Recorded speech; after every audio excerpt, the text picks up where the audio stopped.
friends. Welcome back to the Wall Street Skinny. I'm Jen. I'm Kristen.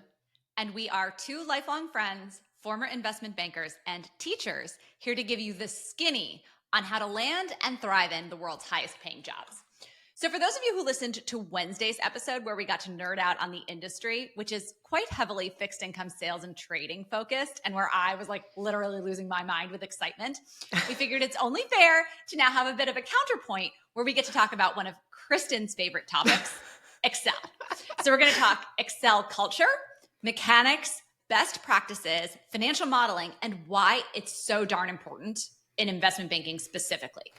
And later in this episode, we're going to be joined by two executives from Macabacus, which is an absolute must-know add-in used by top investment bankers. So for those of you who know me, you know that I kind of use Mac Excel and totally, this is not my wheelhouse. So I am going to let Kristen take the lead with this one. Yeah, I mean, look, there is nothing that anyone who wants to work in banking gets more excited about than financial modeling. And by the way, Jen and I are going to be putting together a financial modeling course, which will be coming out hopefully at some point. And by Jen and I, it's going to be Kristen with Jen teaching in the background. I will not be teaching this. Don't worry. No, Jen will just be adding comic relief. We'll get Jen involved somehow. So people love modeling. We talked about this in the industry where it was like Gus was the one who was running the model, and then poor Hari was stuck with the pitch book. Nobody wants to do the decks. Nobody wants to spread comps. Everyone wants to build the models. It's not about PowerPoint. It's all about Excel. Everybody wants to do the Excel stuff. The Excel stuff is fun. It's cool. And when I would go teach classes at all these different business schools and undergraduate institutions, getting people up the learning curve as the foundation for starting their job, I basically explain Excel as it is the language of investment banking, right? You have to learn how to almost speak in the language if you want to be able to communicate. If you want to go live in Spain, you should learn Spanish. The thing that would always give me massive amounts of anxiety is seeing people who are on Mac Excel. And so there are some tips, yes, that I want to give for people who are either starting as an undergrad or in business school who maybe are deciding what computer should I get or what do I do? I have a Mac. So basically how you can set yourself up for success. We're then going to get into just some of the, I guess, structure of how Excel is set up. If you understand the high level of how you can utilize this platform, it makes understanding the shortcuts a lot easier. And then, as you said, one of the things is that when you are building a model, doing it in what we call native Excel is fine. And actually, if you're, preparing for a private equity interview, you probably do want to know all the native Excel shortcuts, because if you're doing a model on somebody else's computer, you don't know what add-ins they have. So being too reliant on some of the add-ins is potentially problematic only for an investment banking or private equity interview. However, when you get the job, soup that Excel up, all the productivity tools, all the add-ins. And again, Macabacus is one of those things that bankers all across Wall Street, they use this, or as we'll talk about, there are some others. Macabacus is definitely a go-to. So with that, let's talk about the personal computer. Okay, so Mac or PC, there were these ads, and we actually should link to them because they are hilarious. It would be Mac or PC, and the PC is this sad, older gentleman, and then the Mac is the cool guy, I think his name is Justin something. He's married to Kate Bosworth. Justin Long. Yes, Justin Long. But the point is that the Mac, I think for young people, is just perceived as cooler, better. And I'm going to be honest, I finally bit the bullet and I bought myself a Mac and I love it. It is absolutely garbage for Excel, for any kind of office. And I actually think that I think it's a conspiracy. I think what happened is rewind to the 1990s, and Bill Gates and Steve Jobs are sitting there and they have to make a freaking deal. And basically, Microsoft agreeing to sell and support Microsoft Office for Apple was huge. But it's they decided to do it and make it inferior. So a lot of the shortcuts don't work. It is an inferior product. I'm sorry, it is. So if you are a college kid and your number one goal is, I want to be an Excel ninja, having a PC will make your life easier. Now, again, I personally have a Mac and I love my Mac. I love the seamless integration with my videos and being able to message Jen on my freaking Messenger. The Messenger is everything. The Messenger. The text messaging from my computer is 99% why I have a Mac laptop. 1,000%. But if you are trying to decide, as you are a college student, which should I get, the PC, Microsoft Office, getting up to speed in Excel, it's better there. Now, there are some ways that you can actually run Windows on a Mac, which is like kind of crazy. So there is software, it's called Parallels. You can buy it, you can download it, and then you actually do have to go through the effort of then buying Windows and whatever, buying Excel for Windows. Like, so there's a whole bunch of extra software you have to get. You can, in fact, run Windows Excel on your Mac. So I just wanted to lay that out there. If anyone is on a Mac and they're like, shit, I want to prepare for my private equity interviews, what do I do? It's fine. You can get the software. It's probably heavily discounted if you're a student, but the Mac Excel that you are using, if you're using just like, no, just no. That's all. Just no. Okay, so that's my feeling on Mac Excel. So in general, if you are able to use shortcuts, it is going to save you time. I mean, look, the PC is not unique to this. There are shortcuts that you can use on the Mac. And this is for like computer navigation. Like there are some just Windows shortcuts that I find super helpful. Things like Windows and then the tab key, let you cycle through all the different options for your open applications, or Windows and the arrow key. It actually will snap things to the right or to the left, like Windows and the arrow keys. These are different, like I said, than the Mac shortcuts. But in general, you want to start getting used to some of these shortcuts. So I want to actually talk about like why it's so important that you use the keyboard shortcuts and not the mouse. Because I remember actually when I first was going into banking, I was going into trading, and my roommate, Kira, shout out Kira, was going through banking training. And I remember she was talking about how like they were learning how it's super important to use the shortcuts. Now, I was sitting there secretly jealous that she got to go through this training, as like my sad sales and trading training like made me dumber. But I remember thinking like, well, that's dumb. Like, why do you need to, you just need to be able to do it. Like, why do you need to use the shortcuts? It's actually really important. And so the reason that the shortcuts are important is it's all about efficiency. I actually, true story, had this happen where I spilled coffee on my freaking keyboard, this is classic Kristen fashion. And so in between the time when my keyboard got fixed and I was, having to do stuff with this, I had to basically go to like my little on-screen keyboard thing and point and click to type shit out. It was the slowest, most painful experience of my life. So here's the thing, right? If you are ever sitting there with the mouse, pointing and clicking at things, instead of just using the keys and typing, you are going to be so much slower. So pointing and clicking is just almost always, I'm not going to say always, there are situations where it actually is more efficient, but again, very rare. It is almost always going to be more inefficient than just being able to type. Think about how efficient you are at typing. That is why using the keyboard shortcuts is so important. When you're building like financial models in Excel, I mean, your buildings oftentimes these monster models, like you literally have to recreate the company's operating performance, put in the income statement, the balance sheet, the cash flow statement, project out what you think the assumptions are, project out, then the sales and the whatever. There's thousands of formulas that you're going to be creating. And if every formula takes you like a minute to create, I mean, multiply that by the thousands of formulas you need to do.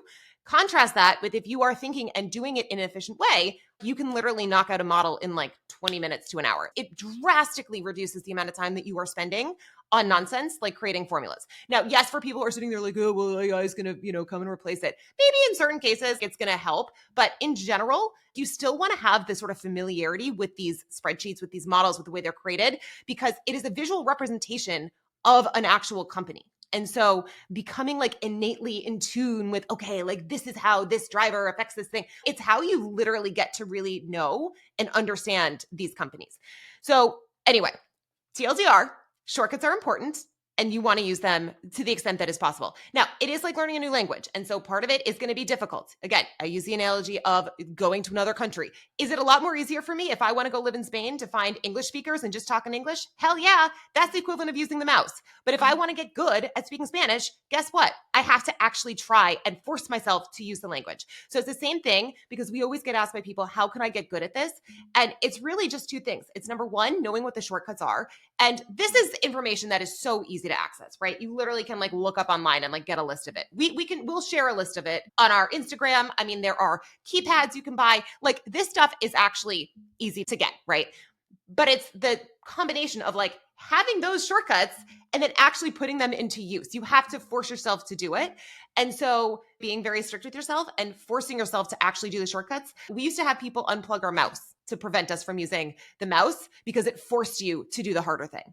Okay, so now I want to talk in general about the types of models that you tend to see in banking, because banking models are actually a lot different from other types of models in the sense that I would argue the models you build in banking are just much more transferable because you're learning about a business, about a company. And ultimately, if you go into private equity, if you go into a hedge fund, you need to understand how businesses work. So having that understanding of the business that you get from building models can be very valuable. But there's other types of models. And actually, when I was in converts, we had a convert model. When I was in CDOs, there were CDO models. Those are much less transferable. Every single trading desk is going to have its own Excel Exactly. spreadsheets that are incredibly complex, that will be Yes. supported by entire offices full of people. Yeah. And these will be, I mean, internal firm hardware effectively and Yeah. models that are, I mean, much more robust, systemic to the Yes. risk of the firm. But no one gives a shit how they look because they're never going to a client. So there's much less attention to formatting and things like that. It's a totally different world. It's a totally different world. The other thing is that like these are programmers would be building these models. There was like external systems that were in, there was like Monte Carlo simulations behind the scenes in the converts models. Oh, yeah, so every vol model, yeah. Exactly. Like there is so much that is in there. You are not going to, I would assume, unless you have this like programming background, you're not going to be building those types of models. It's very specific to the product that you are specializing in. So with CDOs, it was a very specific thing to that product. The skill there was not really transferable. Modeling in that particular case is not really seen and put on the pedestal that these like 3-statement financial models are. Like there is definitely this culture you see with young bankers. Like they're so excited to build the models. And by the way, another question that we always get from people is like, well, what about these other things like Power BI, which people, I have no idea what the hell that is. Or I'm trying to think of some of the other things people would ask about, like external databases. Those are things that you might see in the more sales and trading models. You're not going to be seeing those in banking because so much of what banking is trying to create this Excel representation of a business, and the act of creating the model and sort of coming up with the assumptions and thinking through how it should be structured is actually a critical step in really understanding the business. So the process matters. And so people do like to build these models out. Now, that's not to say people don't use templates. They do. But there isn't something super proprietary about any of the skills that you're learning that's going to be so unique to one firm that it wouldn't then be transferable. It's going to be, okay, this is general, like maybe some bank uses a different jargon for enterprise value versus TEV or whatever, but like it's not going to be the same as like this is our proprietary quant model that someone has built, that like there is an entire business unit designed towards building this one model and it can never go outside the firm. That's limiting your transferability of skills versus an investment banking model, which is you should be able to step into a private equity role or a hedge fund valuation role and be like, okay, this kind of rhymes with what I know. Yeah, I think that, there's a couple things you said there. So first of all, a lot of the best practices are going to be pretty consistent across banks. So some best practices, if you're building an Excel model, inputs should be blue, calculations should be black, references to another sheet should be green. Now there sometimes is some like fuzziness if there's a reference to the same sheet, like sometimes it's purple, sometimes it's black. There is, again, to your point, some differences along the margins on the best practices, like how many decimals should you show? Some people don't like to show any decimals, some like to show one decimal. There's different conventions with the formatting. And the best way to get up to speed on what the formatting is to look at past presentations. But again, to your point, people are not hiring an investment bank because they can build the best models. It's about being able to advise the client to get the deal done. But again, in order to sit down and speak it's about how you interpret those models. Yeah. And again, how you sell it, right? And so we talked about in just the industry, they were building a freaking DCF and they were like, we lowered the wax that the valuation looked higher because we need to go talk to the client. The purpose of these models is partially to understand the bigger picture, oftentimes of the value of the business that you are going in and you're talking to the CEO. So they're talking to the CEO of this company called Hungry Fix. They need to understand what Hungry Fix is worth as a standalone business. They need to look at some of what the options are for potential acquisitions if they wanted to buy someone, and then potentially what the valuation of those businesses would be so they can advise them on, okay, how much should you pay? It's not like a single analysis. Like it's a holistic picture of like, we're going to do the DCF, then we're going to do the transaction comps, then we're going to look at public comps. We're going to do this whole thing. It's painting a picture of the business, but they're not like buying and trading and like making and losing P&L based on this model. This model is, again, a way for them to have a conversation with the CEO. It's a very different dynamic. And like I said, this is why being able to understand the business, like you're talking to the CEO about their business, understanding what that business does is very important. It's a very different kind of way that these models are used. And the other thing I would say is, because again, people are always like, well, AI is going to take over. Like, why do people even use Excel anymore? And part of the reason is I go back to that language thing. All the MDs speak Excel. All the VPs speak Excel. Literally, Microsoft Excel came out, Jen, the year after we were born in 1985. And it's been holding up the entire investment banking industry ever since. Actually, it's a true story. When I was at Morgan Stanley, this was 2010, we were still on Excel 2003 because nobody wanted to upgrade to the next 2007, they just skipped altogether. Like nobody wanted to upgrade because Microsoft, I think in a huge blunder that they have not done since, they changed the ribbon. It used to be this toolbar. So all the shortcuts or actually all the hotkey sequences, I'll talk about that in a second, they all changed. And so everyone was like, we're not going to this new version. So if it would be like saying, hey, everyone, I know we speak English in America. The new language is now French. Everyone's going to be like, fuck that. No, like I speak this language. I understand this language. I'm not going to relearn everything. And so you have this whole culture that knows Excel. They would be hard pressed to do anything in some new, like they're just not, right? It's a communication tool. It's a language they speak. They're not going anywhere, at least anytime soon. So as you're sort of sitting down and trying to say, all right, I want to set up my computer, something that you should think about is your function keys. In Excel, there's different keystrokes that you can use. What's interesting is that if you look at your keyboard, there are your different function keys. And if you, for example, hit like F5, now in Excel, it should do something very specific. But what a lot of the default is the setting is you hit F5 and it actually will like dim the brightness, right? Or it will change the volume on your computer. You don't want that shit. Like all those little pictograms that you have above the function keys. It thinks that you want to do something to the overall computer and not within the application. Yeah. And so one of the things that you should do if you're going to be in Excel is you want to switch that. So a lot of PCs, the default is a function key is a function key, and it's not going to do that annoying other shit. With the Mac, you have to change that as a setting. With a number of different other PCs, you have to change that setting. It's like a minor point, but be aware that if you are taking a class and someone says, hit F5, and you do it, and you're like, wait, why are my lights dimming? It's because you have to change a setting. These are like all these little things that no one ever tells you. Keyboards? Oh, I'm a huge fan. 1,000%. If you can get an external keyboard. Why that might help you? Yeah, so external keyboards are great because first of all, with the laptop, you just have less real estate. And so a lot of times, for example, if you wanted to do a page down becomes, and this is actually true on the Mac, there is no page down. Now, you can use the functionality of page down by hitting function and the down arrow, but it doesn't actually say page down anywhere. So you kind of have to just like know that, hey, like I need to do this like secret handshake thing and like it's going to like do what no. So having external keyboards can help because there's more real estate. So it's just I also think too, like if you're entering numbers really quickly, having the number pad over on the right where you have the numbers in a concentrated way versus horizontally across the top enables you to be so much faster. I miss that number pad on my that entire functionality from a Bloomberg keyboard, but I miss that so much. Without an external keyboard.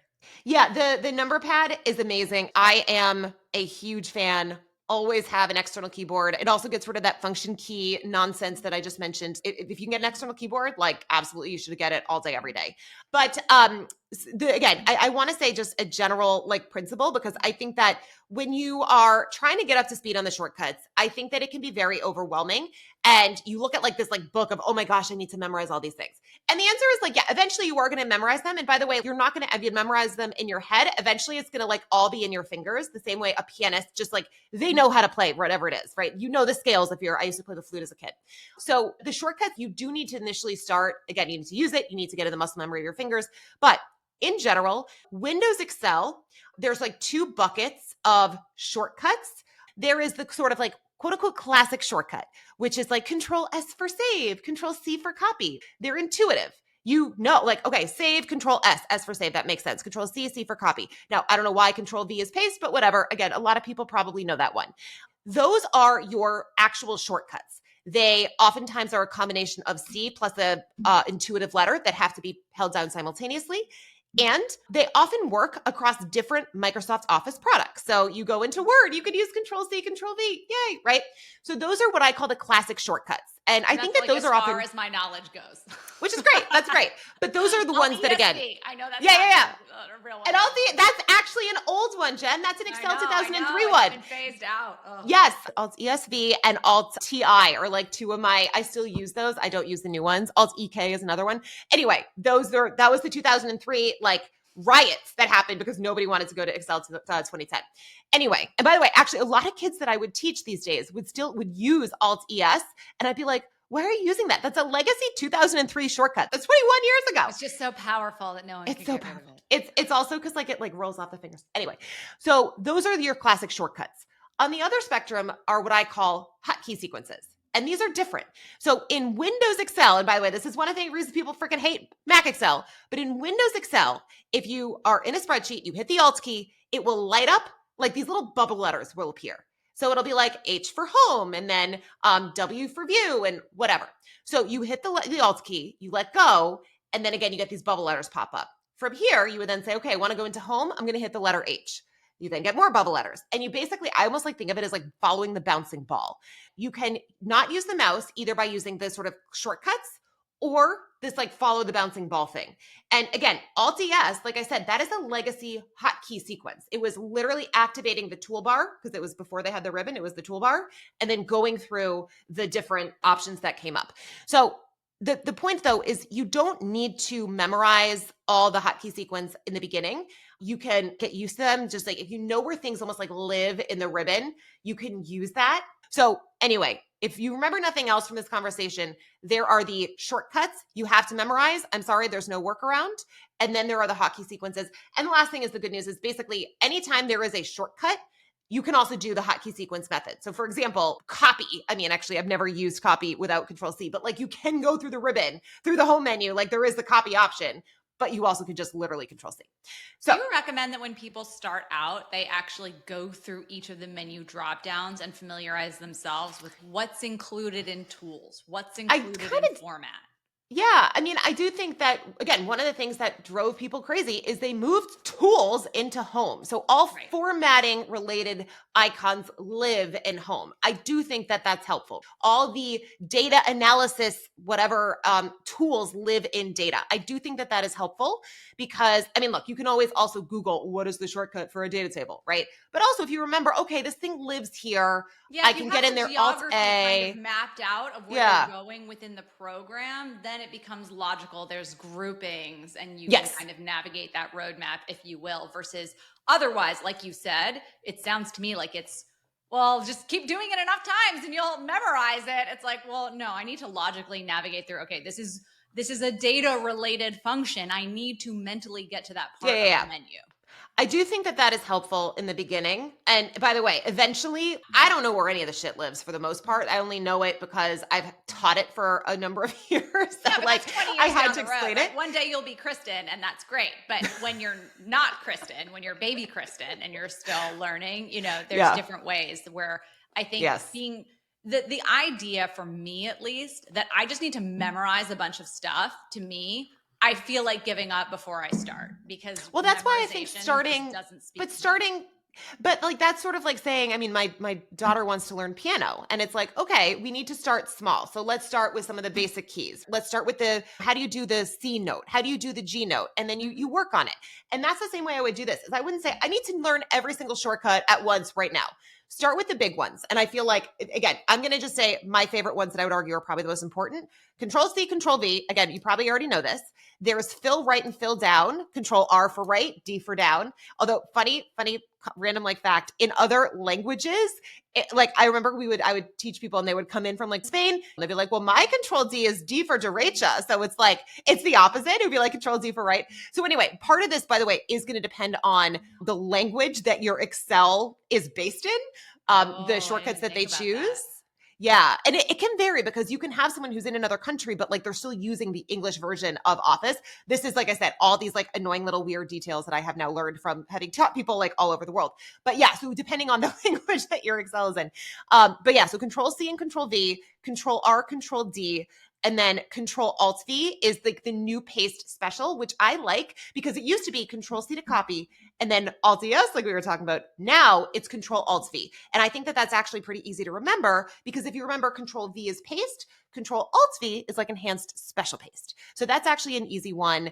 And then my two personal favorite shortcuts are, well, Control Z, like let's be honest, undo. You mess anything up, Control Z. Alt equals for auto sum. That's actually a really cool one. Although, again, for my sad Mac users, it's Command Shift T. I'm sorry. I don't know why. You're off on this island. It's a conspiracy. And then Control Open Bracket, which is really cool. It will go to the source. And so that's kind of cool. And Mac Excel, I was talking about the hotkey sequences and like the Alt key. Again, that shit doesn't work on Mac Excel. Why people hate Mac Excel? Because like, why? Make the Alt key work. Nope, they don't make the Alt key work. So there is a workaround. You can use like Command Shift question mark and you can then like search. But again, Mac Excel is just, it's on this like sad little island.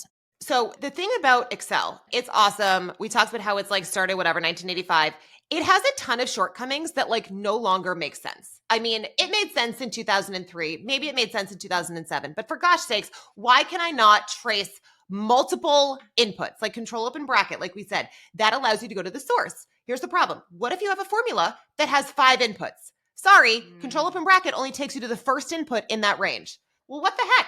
Microsoft could fix this. They don't. So this is why you have these productivity tools like Macabacus that have come in to fill the gap where native Excel is inefficient and like it is missing functionality that people are craving and that is necessary. So therefore, who better to chat with than the CEO and founder of Macabacus, which is one of Wall Street's favorite productivity tool add-ins. Again, no conversation about Excel is complete without a conversation about these productivity tools. And so we are going to bring on Ryan MacGregor, the founder and CEO of Macabacus, which was subsequently bought by CFI in 2021, and Rahul Gill, who is a manager of Product and Customer Enablement. And so we're going to chat with them about what Macabacus is, how it's used, and kind of how it got its start. So with that, let's bring him on, Jen. So we are super excited. So we have Ryan MacGregor, who was the founder of Macabacus. And then we have Rahul Gill, who is the director of product. And so what we're going to do is, first of all, we want to get into your backgrounds, how you created Macabacus, which, by the way, I have been a fan of forever. I love it. It is like anyone who ever does any modeling like has to have this thing. It is basically like a game changer. But I'd love if we can basically walk through your background, how Macabacus was started, and then kind of go from there. So Ryan, why don't we kick this off with you if you can introduce yourself? Yeah. I started Macabacus in 2008 in the midst of the financial crisis. I was bored, out of work, recently laid off from Lehman. What desk were you on at Lehman? I was in what the heck was I? TMT group. Oh, okay, I forget because it was like such a brief moment in time. I spent most of my time in FIG somewhere else. Yeah, so I was at Lehman Brothers, and that gig didn't last very long because of the crisis, and so I was out of work, and I knew 2 things essentially: finance and how to code. And so I just kind of put those 2 things together, created this website called Macabacus. Originally, it was like a sort of a learning website. I mean, I was just like knowledge dropping. I was just trying to build something that I could put on my resume so I could go into interviews and say, well, here's what I've been working on, because there were just no jobs. So you had to have something to be able to land one. And there was this software that I used at Lehman Brothers, fantastic productivity, brand compliance software. And I couldn't imagine doing banking without something like that. That was one of my biggest fears. Like I thought I was going to get another job right away. So my biggest fear was, oh my God, what if I don't have this software? I was totally wrong about that. I didn't get a job for like a couple of years, but I started building this software, what I could remember of it myself, just for my own use. And at the same time, I was putting together that website, and then the software got to a point where I just put it on the website, and the timing was really good because that software that I used at Lehman Brothers was essentially taken out of the marketplace. So everybody on Wall Street at that time was looking for a replacement for it, and I had it. So that's kind of how Macabacus got started years ago. That's awesome. So yeah, so actually, can you just kind of walk our listeners through the culture of Excel on Wall Street and like why you were so scared about like having to do any kind of banking or modeling without that kind of add-in? Well, you put in long hours, especially as a junior associate, which is what I was, or an analyst. And anything that you can do to improve your workday, you want to take advantage of that. That's why people look to productivity software so that they can get out of work sooner, go to dinner with friends, go on dates and stuff like that. That, most people were not doing in investment banking back then. I don't know about today. Seriously. Well, it's so funny because, the shortcuts are great, but there's a lot of things where it's like native Excel sucks. And I don't understand how it has not been fixed. It's like, what year are we living in? We're in like 2024. This isn't that hard. So, but I guess it's like, it creates the opportunity for, again, like keeps the you in add-ins that you business. guys have. Yeah. Yeah, exactly. Excel is a product that is designed for everybody. Microsoft can't focus on niche markets like investment banking. So there's no version of Excel that's like tailored to investment bankers. And that is great for Macabacus and other companies that build industry specific tools to take Excel from like a decent off the shelf product to something that's really professional grade within the markets that they serve.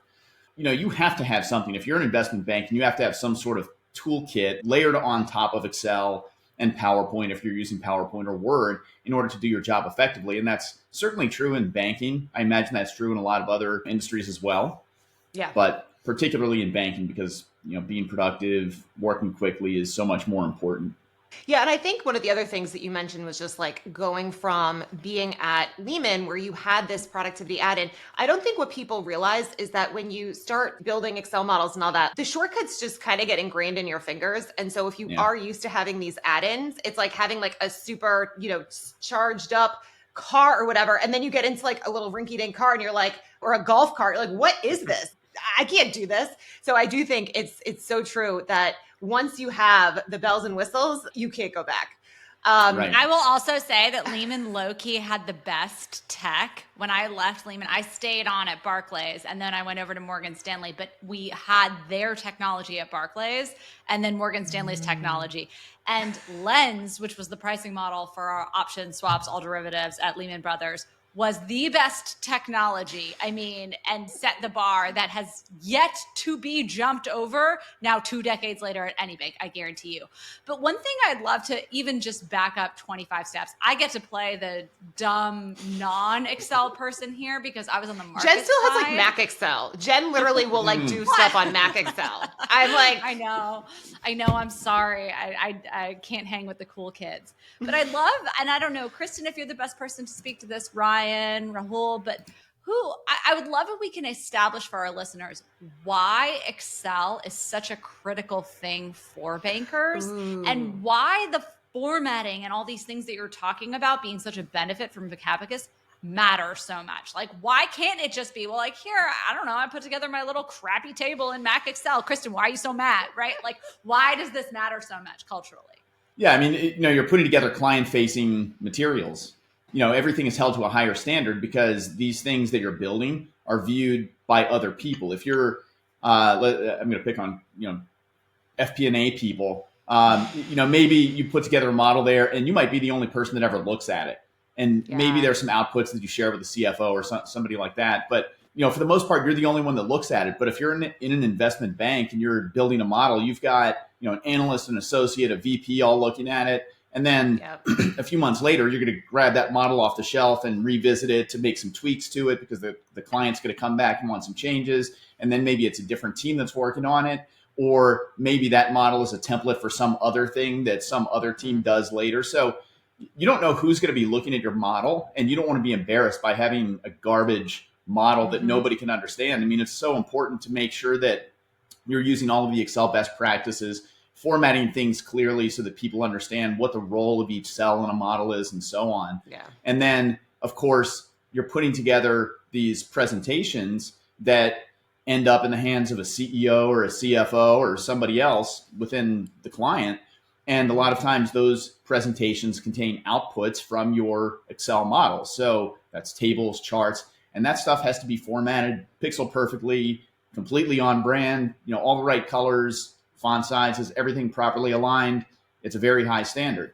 And that's why, I always say that Macabacus is built to the investment banking standard, which, I consider to be the highest standard. That and private equity are like the highest standards in terms of modeling and, of course, formatting and that sort of thing.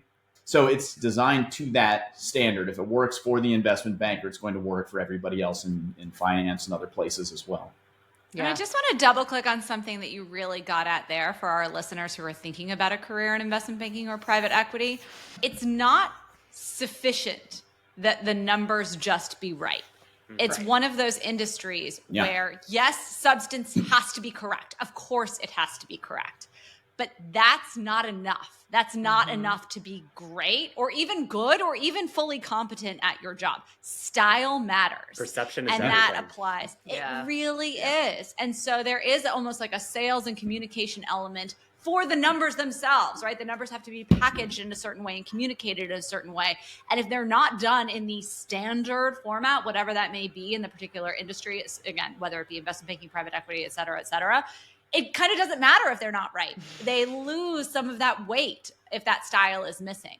And that is true across the industry in a number of different elements, but I think nothing explains it more perfectly than this and its suitability for, the Excel application.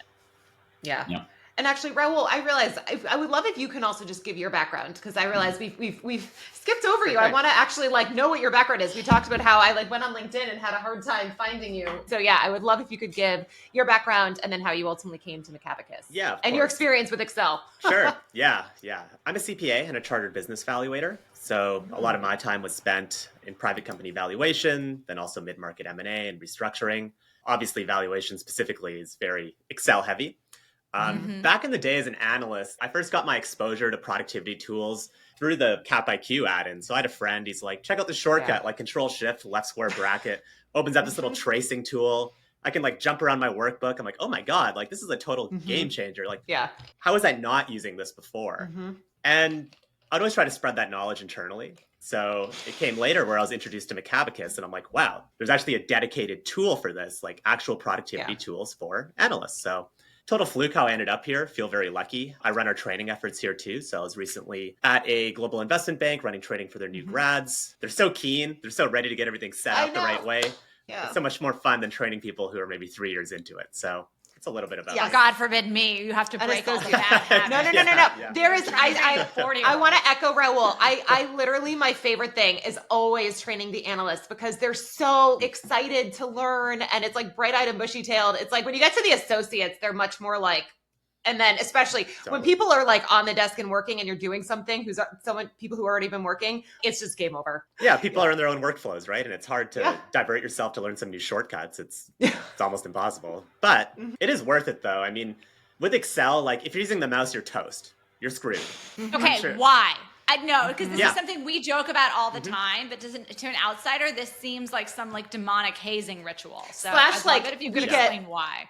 And we'll do videos on Instagram where we kind of joke about not using the mouse and people are like, oh, this is why I hate banking. And it's no, it's because it's going to make your life better. It's not because people are trying to be obnoxious. Yeah. Sorry. It's just 5 times slower, at least 5 times, maybe 10 times slower. I think if you took a stopwatch and timed somebody modeling with a mouse, oh my God, building a model with the mouse exclusively, that'd be an interesting exercise. And I'm curious because again, my feelings on Mac Excel. Does Macabacus work on Mac Excel as well, or is it just Windows Excel? So Mac does not support VSTO technology that is used to build advanced add-ins for Microsoft Office or M365 applications. So it's not that Macabacus doesn't support Mac. It's that Mac doesn't support Macabacus or anybody else that is building sophisticated add-ins. You can build some really basic stuff for Mac, but that's it. But also it makes sense. So question I have, because again, obviously I've been talking a lot about some of the efficiencies with Excel. You mentioned the tracer. I mean, I'm obviously my biggest thing, I'm obsessed with the colors. But then there's other tools where it's you can create a football field. I literally, Jen knows this. I was trying to create a football field the other day and I was literally looking up online. I'm how can I create a football field? Because I had always done it by stealing one when I worked at an office, and now I have nothing I can steal. So I was I don't know what to do. And then I was oh, Macabacus, they have the football field. So you guys, there's other, I feel features too. Can you talk a little bit about some of the other features? And I know the PowerPoint integration and everything. Kristen, can you remind our listeners what a football field is who haven't heard about it since episode 4? Yeah, a football field is literally just a visual valuation chart. It's called a football field, which I think because it almost looks like American football. I don't actually know why it's called a football field, but it almost looks like an American football field. So not British football, American football. And it essentially shows the various different valuation methodologies. So if a banker is running these different analyses, they can kind of put it all in one chart. So then they can go communicate to the client, this is what we believe your firm is worth. This is what it would be worth in an acquisition, et cetera, et cetera. But I'd love if you could just talk about some of the other features that Macabacus has, because some people might, by the way, have it and they don't even realize that it's in there. A key one is linking Excel over to PowerPoint. You would think Office would do a great job of that just natively without requiring extra software, but it doesn't, as we've all experienced. No, it definitely doesn't. Yeah. And the last thing you want to be is up at 3 a.m, re-copy pasting exhibits at the 11th hour, because that's horrible and error prone too. So with Macabacus, you can export to PowerPoint and refresh your deck with a click of a button. That's obviously a key moneymaker for us.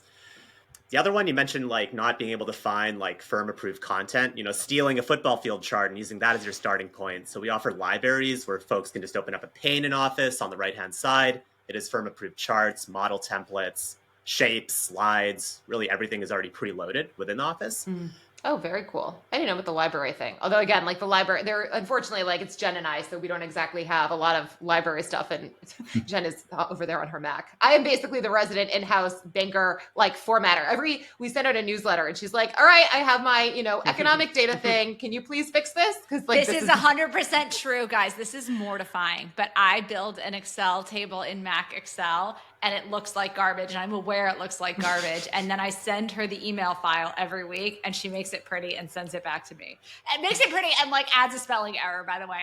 That sounds about right. Yeah. I'm OCD about format, and Jen, but I am like, I swear, it's like not colorblind, it's like spelling blind. And so Jen she fixes There's that a new thing that's called eyebrow blindness, by the way. That's like the new trend, is like people who aren't aware of their eyebrow shape. But anyways, this is so fascinating, because I do think it's just a theme that we see consistently throughout the industry, that there's these little things that make the difference, right? And it's like, when you think about candidates in the industry, when you think about firms trying to differentiate themselves, you kind of get 99% of the way there. And it's that extra 1% that is really the differentiator. When everyone has access to the same information, or everyone has kind of the same technical skills, how do you make yourself stand out?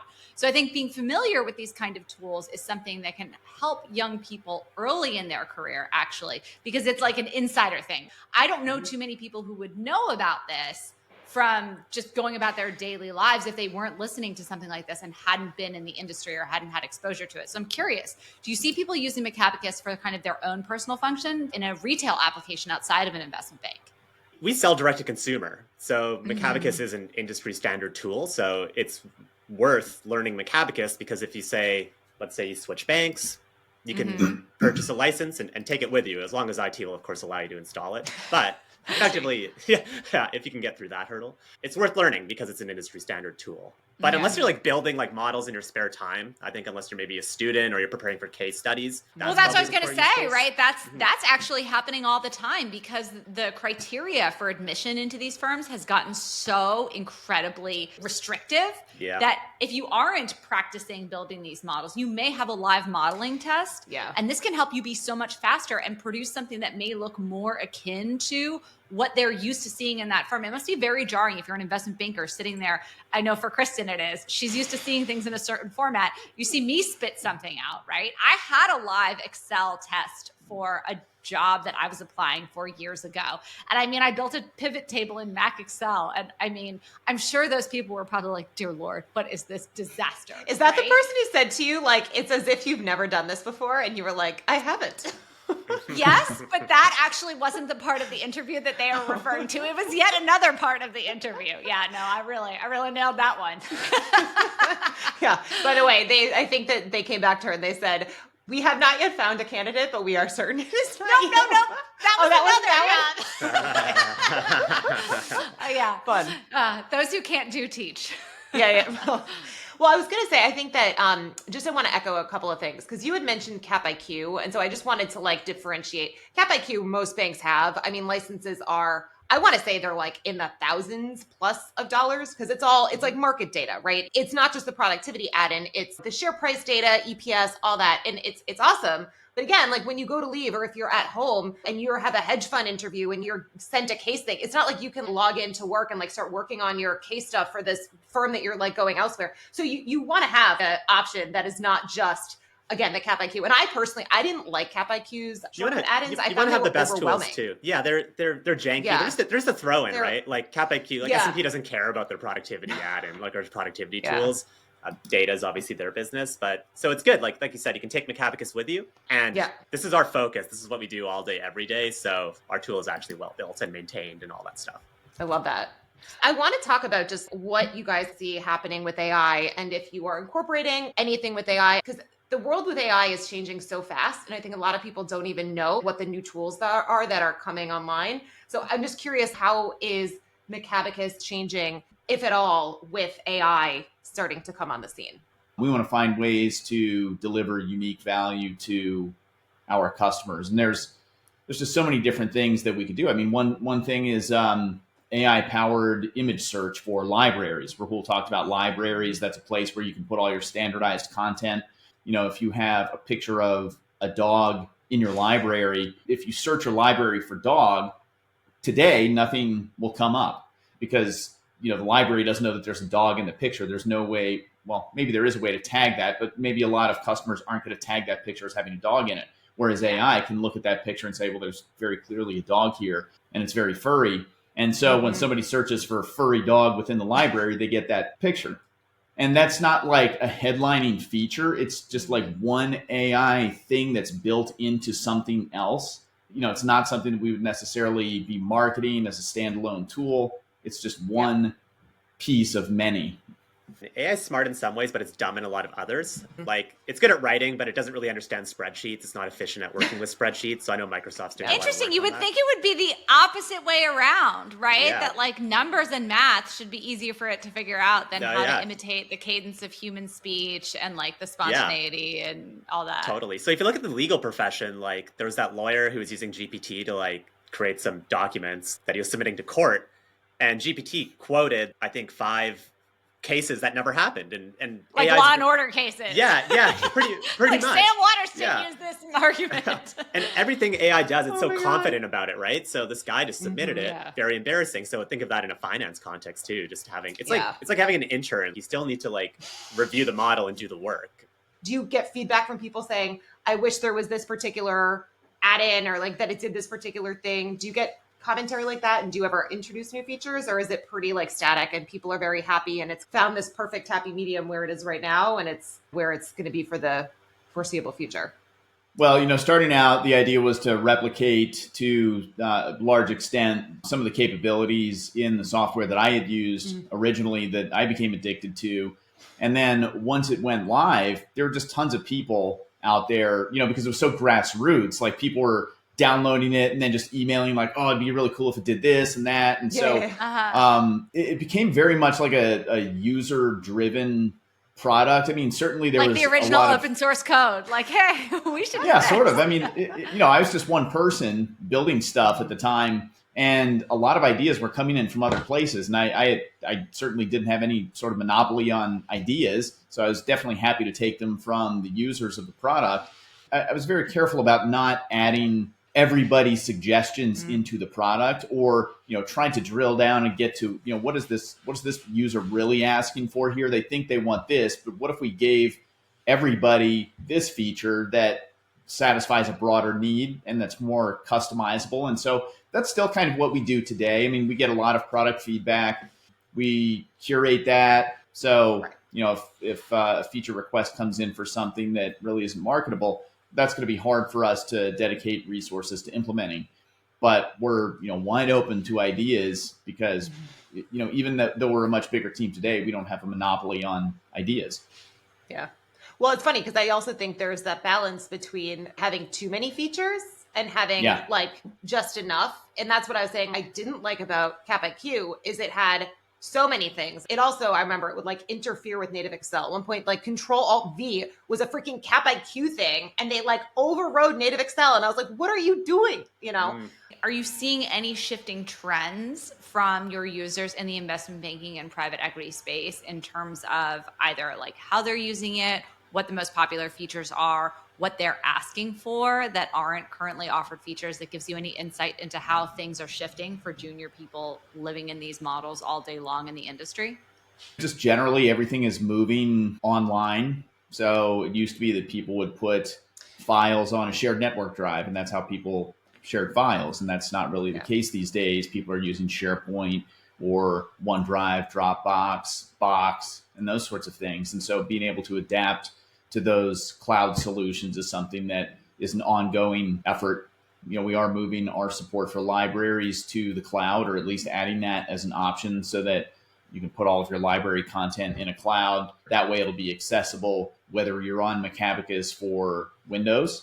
If you are like Jennifer and you have a Mac, then you can get all your library content there.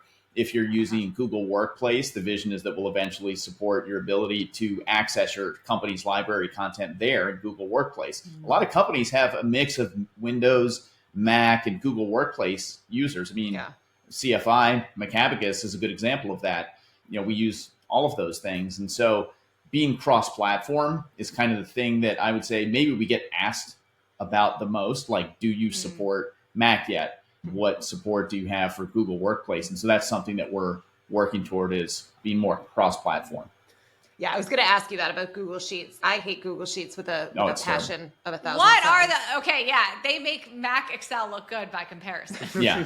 Well, get this. You might be shocked by this. So with Google Sheets, they don't call them add-ins like they do in Excel. They call them, I think, extensions. And an extension can only create up to 10 shortcuts. And if you think about a product like Macabacus for Excel, we've got over 100 different shortcuts. Now, nobody uses all 100 shortcuts, but you can pick and choose the ones that you want. And certainly you're going to find more than just 10 that you're going to find useful. But in Google Sheets, you really can't deliver a whole lot of value to users there as a publisher of tools like Macabacus, because shortcuts are basically off limits. So when we think about our Google Sheets strategy, it's not building tools that are like the ones that we have for Excel.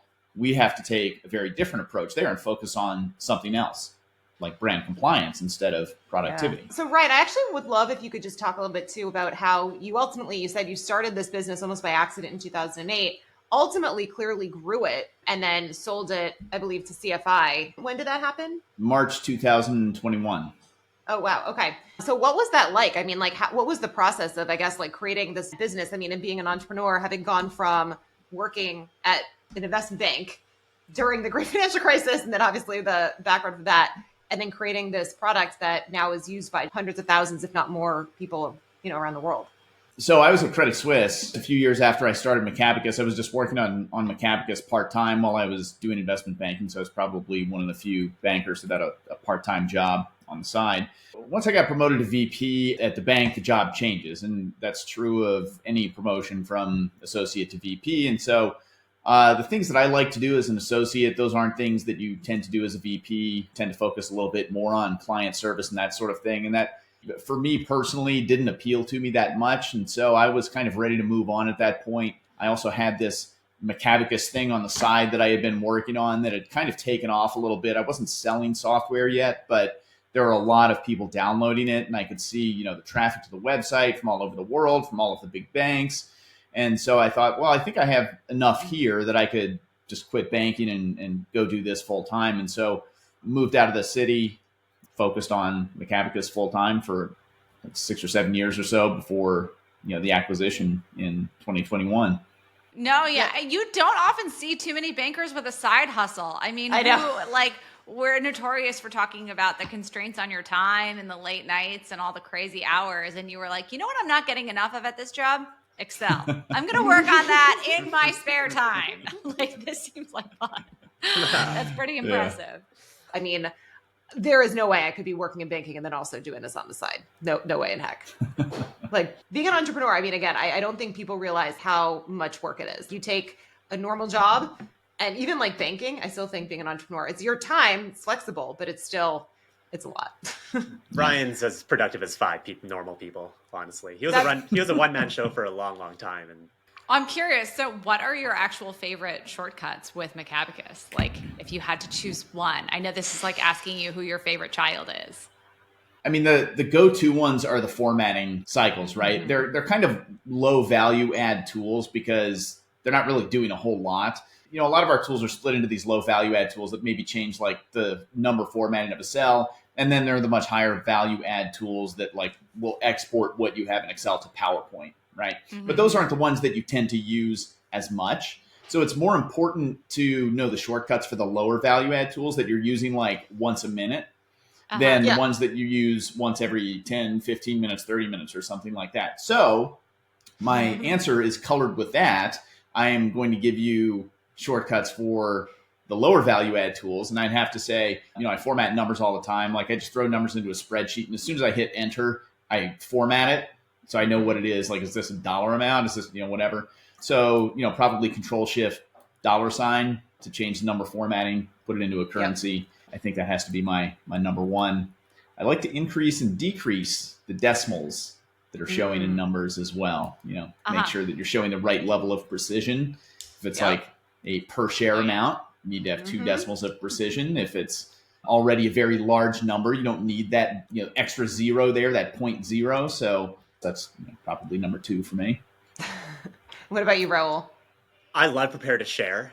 So it's not a shortcut, but basically like before you send your workbook upstream, you can do things like delete your hidden worksheets, return cells to A1, hide grid lines, activate the first sheet, all that stuff that makes you look like a good model or like coming back to the beginning where perception's everything. So like sending someone a workbook where you're on the 10th tab on cell like A139, that's going to make you look really bad. But if you're always sending it to somebody and you're always on cell A1, first sheet's activated, grid lines are hidden, you're going to look like a star. So that stuff's important. Kristen literally sent me that feedback. She was like, return to cell A1. I was like, this is a 5-line spreadsheet. I'm on cell, like, whatever it is, D6. Calm down. She's like, I'm just letting you know. Well, no, it's true. It's like turning off the lights before you leave a room. I mean, it's just Which I also good Excel suck at. etiquette. Oh no, I don't turn off my lights before I leave the room. I don't do any of the stuff that. I mean, again, I'm like much more OCD in Excel than I am in. You would have no idea. I didn't even know that one was there, and that is again like that is so important. I mean, because I've been doing it manually, and now I'm gonna be able to start doing it with that. So like you're like control home, control page down, control home, control page down. Yeah. You can do it faster. With Macabacus. And again, the grid lines on WVG, if you could just like press a button and get rid of it. I mean, that's it's like it's those little things, right? And you were talking about that, and I just want to hammer home because I think that people who haven't worked in banking, they don't really get this like OCD culture that people develop when they work in banking. It's a superpower you get that you look at a spreadsheet, you can find all the mistakes that basically, unfortunately, for most people does not go away when you leave banking. It like basically haunts you for the rest of your life. So having this kind of thing is like very helpful, but it's important because as you guys were saying earlier, you are going to be going and like talking to the CEOs of these mega corporations, and how the presentation looks, it reflects on the MD, it reflects on the firm. There's not that much differentiation between like Morgan Stanley versus, I mean, like, yes, some of the deals they've worked on, but at the end of the day, it's about how you present. It's a client service business, and you have to kind of look the part. If you don't, then they're going to go across the street. They're going to go over to freaking, not Credit Suisse anymore, but they'll go over to UBS. I have one last question for you guys. So when you, obviously as 2 people who like live and breathe in Excel all day long, originally for your jobs, then as your side hustles, then as your job, was there anything special? We get asked this a lot of the time. Was there anything special you did when you were training yourself to get up the curve, to be faster in Excel, that you would share with young people who are trying to train themselves? I know that there's a number of different courses you can buy and things you can do, but was there anything in your personal habits that you implemented to accelerate that process or make it more effective? Unplug the mouse. Well, this is back when you used to plug mice in. I guess they're all wireless these days. But people would, so I guess now you just like take the batteries out or throw it away or whatever. What about you, Rahul? I think putting in the effort of learning keyboard shortcuts, like it is painful, but try to learn a new shortcut every day. Like you're not going to learn 100 shortcuts overnight. That's just not going to happen. But be curious, like play around with different productivity tools, add-ins, like use a tracing tool. It doesn't matter who it comes from. It doesn't have to come from Macabacus. Use a tracing tool because otherwise you're going to be toast. And lastly, take the F1 key off your keyboard, just rip it right off. Oh, And yeah. that's such an if you know thing. Like I love walking around the Yep. office and seeing who has their F1 keys ripped off because I'm like, oh, Mhm. that person really knows what they're doing. So also use a mechanical keyboard. You have to like a clickety clack, like because they're just so much better too. But nothing They too are. loud because it'll be annoying. But like you do need like mechanical keyboards are so much better. That tactile feedback, you Yeah. do need Yeah. it. Yes, I totally agree. Yeah. Yeah. I used to use a gaming And then- keyboard actually, and it was great. Well, no, this has been really, really fun. Jen and I, like I said, this has been a long time coming. We've needed to have a Excel episode kind of walking everyone through. And so if our listeners are interested in trying Macabacus, we will put the link in our websites. And we look forward to hopefully speaking with you guys again very soon.